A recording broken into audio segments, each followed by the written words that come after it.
Hello दोस्तों, पढ़ाई करते समय अपना माइंडसेट कैसा होना चाहिए।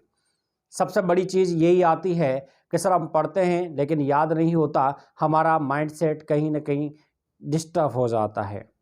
तो आज मैं उसी स्टूडेंट से ये कहना चाहूँगा कि भाई पढ़ाई करते समय अपने माइंडसेट को किस तरह से आप टारगेट कर सकते हैं और कैसा आपका माइंडसेट होना चाहिए। क्योंकि ये क्वेश्चन मैं आपको इसलिए बोल रहा हूँ क्योंकि माइंडसेट होना बहुत ही ज़्यादा ज़रूरी है।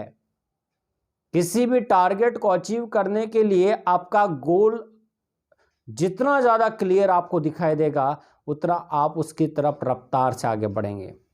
आज बच्चों को मैंने देखा है कि जब स्टडी टेबल पे वो स्टडी करते हैं तो बहुत सारी बुक्स को फैला कर रखते हैं, लेकिन सबसे बड़ी चीज़ है कि जितनी ज़्यादा बुक्स आपके टेबल के जो ऊपर जमी रहेगी तो कहीं ना कहीं आपका जो माइंड सेट है वो डिस्टर्ब होगा, आपका फोकस डिस्टर्ब होगा। क्यों डिस्टर्ब होगा? क्योंकि माइंड सेट बार बार में क्या होगा, इसलिए आपका माइंड जो है कभी इस बुक्स में जाएगा, कभी उस बुक्स में जाएगा। अरे यार उस बुक्स में मेरे को नहीं आ रहा, अरे यार इस बुक्स में चला जाऊं, तो वहाँ पर बहुत सारी प्रॉब्लम्स आपके माइंड के सामने क्लियर हो जाएगी, बहुत सारी प्रॉब्लम आ जाएगी। और जब प्रॉब्लम्स का सामना आपको करना पड़ेगा तो कहीं ना कहीं आपका माइंड सेट है वो डिस्टर्ब होगा। तो हर विद्यार्थी से मैं यही कहना चाहूँगा कि अपना माइंडसेट को किस प्रकार से रखें, किस तरह से अपने गोल को अचीव करें। सबसे पहले आपको माइंडसेट में ये रखना है कि मुझे सवेरे जल्दी उठकर अपने माइंड को बिल्कुल ही शांत और शीतल रखना है। जितना माइंड शांत होगा, जितना माइंड नॉर्मल होगा, उतना ही पढ़ने में मज़ा आएगा। और हर विद्यार्थी से मैं यही कहूँगा कि भाई पढ़ते टाइम हमेशा ये याद रखें कि अपने आसपास की वातावरण को बिल्कुल ही शुद्ध रखें। ऐसी जगह बिल्कुल भी ना पढ़ें जहाँ डिस्टरबेंस हो, यानी ऐसे स्थान को सिलेक्शन करें जो स्थान आपको पावर देता हो, एनर्जी देता हो, कहीं ना कहीं आपके माइंड को क्या कर रखा हो, नॉर्मल करता हो। सबसे पहले उठते ही हर किसी विद्यार्थी को थोड़ी देर मेडिटेशन जरूर करना चाहिए, क्योंकि उससे आपकी एकाग्रता बढ़ती है।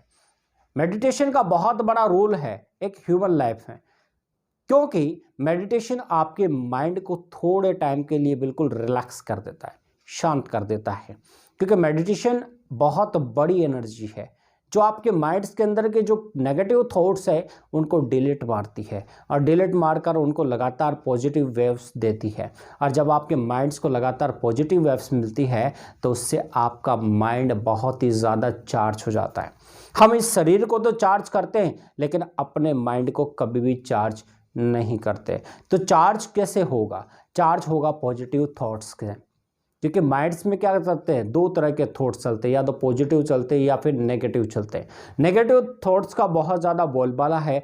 नेगेटिव थॉट्स बिना कोई दिए भी आपके पास आ जाएंगे, यानी वो फ्री ऑफ कॉस्ट है। जैसे सब्जी के साथ धनिया फ्री होता है, वैसे ही वो फ्री ऑफ कॉस्ट है। आपको कोई भी आएगा नेगेटिव थॉट चिपका कर चला जाएगा। फिर उस थॉट को संभालना नहीं संभालना आपके ऊपर डिपेंड करता है। और लगातार हम फ्री की चीज़ है तो कोई बात नहीं, चलो इसको अंदर ले लिया जाए, क्योंकि फ्री में मिल रही है। इसलिए क्या है, आज हम ज़्यादा मेहनत नहीं करते और लगातार नेगेटिव्स को आराम से लेते हैं, और लगातार नेगेटिव्स अंदर जाता जाता है तो फ्री की चीज़ अंदर जा रही है। और फ्री की चीज़ जा रही है तो कहीं ना कहीं फ्री की चीज़ क्या करेगी, आपके नुकसान करेगी। और जब नुकसान करेगी तो उसकी भरपाई कौन करेगा? हम करेंगे। इसलिए विशेष ये ध्यान रखें कि मुझे मॉर्निंग टाइम पर नेगेटिव थॉट्स को क्रिएट नहीं करना है, मुझे हमेशा पॉजिटिव थॉट्स को क्रिएट करना है। मेडिटेशन आपको पॉजिटिव थॉट्स देगा। फिर उसके बाद में, उठने के बाद में सबसे पहले ये टारगेट रखें कि मुझे अर्ली मॉर्निंग उठकर, हमेशा ये याद रखें कि अर्ली मॉर्निंग उठकर मुझे भाई नहा लेना है। जो बच्चा सवेरे जल्दी उठकर नहा लेता है उसका माइंड बिल्कुल ही चार्ज फॉर्म में रहता है, एक्टिव फॉर्म में रहता है, क्योंकि आपके शरीर पर पूरी रात पूरे दिन करोड़ों बैक्टीरिया, करोड़ों वायरस, करोड़ों फंगस आपके शरीर पर लगातार अटैक कर रही है। आपकी एनर्जी वैसे ही रात भर में लॉस हो चुकी है, तो आपको चार्ज की आवश्यकता है। आपकी बॉडी को एक रिफ़्रेश होने की आवश्यकता है। और आपकी बॉडी रिफ़्रेश कब होगी? जब आप उसको एक अच्छी ठंडक सा पानी उसको दे देंगे, यानी कहीं ना कहीं आपको नहा लेना चाहिए। और सवेरे मॉर्निंग उठकर जब आप नहा लेते हैं तो आपका माइंड एकदम क्लीन और क्लियर हो जाता है, बिल्कुल फ्रेश हो जाता है, अच्छा लगता है। बिल्कुल ठंडी ठंडी एनवायरनमेंट में जब आप सवेरे सवेरे अर्ली मॉर्निंग जब नहा लेते हैं तो अपना माइंड बिल्कुल ही क्या हो जाता है? फ्रेश हो जाता है। फिर उसके बाद में आप अगर चाय के शौकीन हैं तो आप चाय पी लें, और नहीं है तो आप अगर जिस भी चीज़ को खाना चाहें पीना चाहें वो पीकर चुपचाप से पढ़ने बैठ जाएं। जिस टाइम से आपने ये रूटीन फॉलो कर लिया, जहाँ तक आपका माइंड लगे, जहाँ तक आपका मन लगे, वहाँ तक पढ़ना है। चाहे 2 घंटे, 4 घंटे, 6 घंटे, जितना आपका मन कह रहा है कि मुझे अब तक पढ़ना है, वहाँ तक चुपचाप से बैठे रहो और पढ़ते रहो, क्योंकि वैसा माइंडसेट दोबारा नहीं बनेगा। वैसा माइंडसेट बाद में आपका 1 घंटे बाद ब्रेक के बाद नहीं बनने वाला, क्योंकि हर सेकंड माइंडसेट बदलता है। मॉर्निंग टाइम पर अगर आपने माइंडसेट करके बैठ लिया कि नहीं मुझे ये किताब आज पूरी करनी है, इस टॉपिक को आज मुझे पूरा करके ही दम लेना है, तो जहाँ तक आपका मन लगे वहाँ तक पढ़ना है। और अलग अलग बुक्स को नहीं पढ़ना है, एक ही बुक्स को पढ़ना है। अलग अलग बुक को बीच बीच में उठा उठा के पढ़ोगे तो उससे क्या होगा? आपका जो रूटीन था वो बिल्कुल बीच बीच में ब्रेक होगा। टॉपिक क्या चल रहा था, उठाकर दूसरी पढ़ ली, फिर दूसरा टॉपिक पढ़ोगे तो ना तो वह समझ में आएगा ना ये समझ में आएगा। इसलिए क्या करना है कि जब भी पढ़ो एक ही बुक्स को पढ़ो। बीच में अगर आप ब्रेक ले लेते हैं तब दूसरी बुक्स पढ़ सकते हो, लेकिन कंटिन्यू अगर आप पढ़ रहे हो तो फिर एक बुक्स के ऊपर टारगेट करके पढ़ो, और जहाँ तक आपका मन करे वहाँ तक पढ़ो, क्योंकि वही आपके लिए इम्पोर्टेंट है, वही आपको सक्सेस देगा। दूसरी बात, मॉर्निंग टाइम पर आप कम से भी कम मान कर चलो कि 11 बजे तक पढ़ सकते हो सवेरे से लेकर, क्योंकि बिल्कुल ठंडा माहौल होता है, बिल्कुल शांत माहौल होता है, इजी गोइंग आप पढ़ सकते हो। 12 बजे के बाद में आराम से खाना वाना खा के आराम से आप रेस्ट करो 4 बजे तक। 4 बजे तक रेस्ट करने के बाद में वापस आप क्या करो? नहा लो, और नहाने के बाद में आप वापस से जो भी आपको नाश्ता वगैरह चाय वगैरह करनी है वो करके वापस से, अगर आप चाहते हो कि नहीं मुझे वापस से पढ़ना है तो शाम को बाद में पढ़ सकते हो। गर्मी का टाइम है तो कोशिश ये करें कि मुझे खाना वाना खाकर 8 बजे से वापस पढ़ने बैठना है, और रात के 11 बजे तक या 10 बजे तक मुझे पढ़ना है। और एनी हाउ कंडीशन स्टूडेंट्स में ये बहुत प्रॉब्लम रहती है कि सर हम लेट नाइट तक जगते हैं तो सवेरे जल्दी नहीं उठ पाते। स्टूडेंट्स में यही कहूँगा भाई जल्दी सोना प्रारंभ कर दें।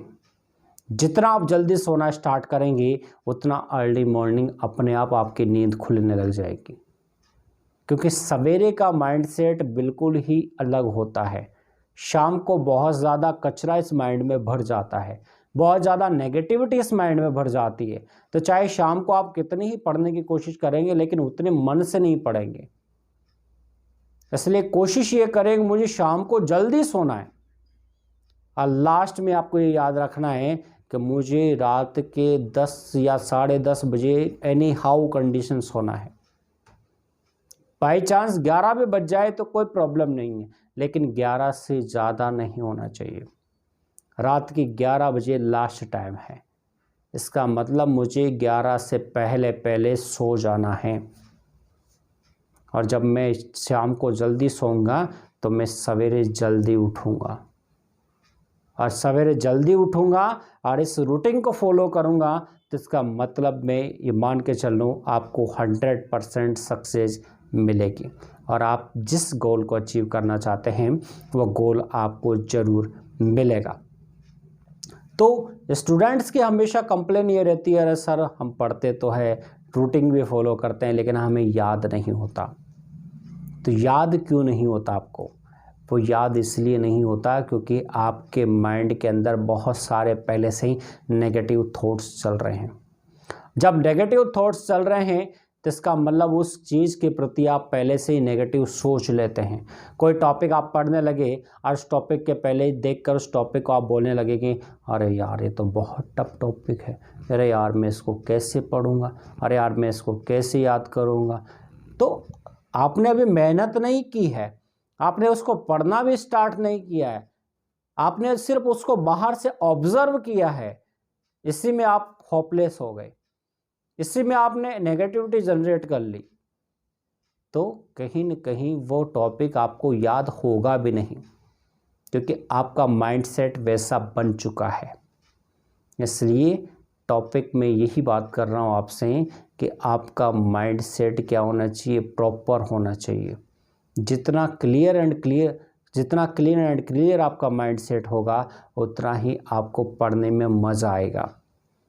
हमेशा किसी भी टॉपिक को आप देखो, लेकिन वहाँ पर कभी भी नेगेटिव थॉट्स को जनरेट मत करो। नहीं आ रहा है तो टीचर से पूछेंगे, क्या दिक्कत है।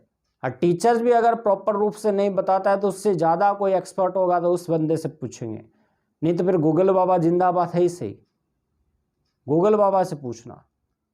लेकिन भाई पढ़ना ज़रूरी है, उस टॉपिक को माइंड से क्लियर करना ज़रूरी है।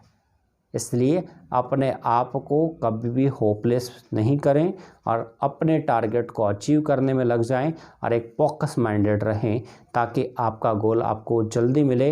और जितनी अच्छी सफलता के साथ आप आगे बढ़ोगे, उतना ही सफलता के साथ आप बहुत बड़े गोल्स को अचीव कर पाओगे। और कहीं ना कहीं देखो खुशी आपके माँ बाप को भी होगी। इसलिए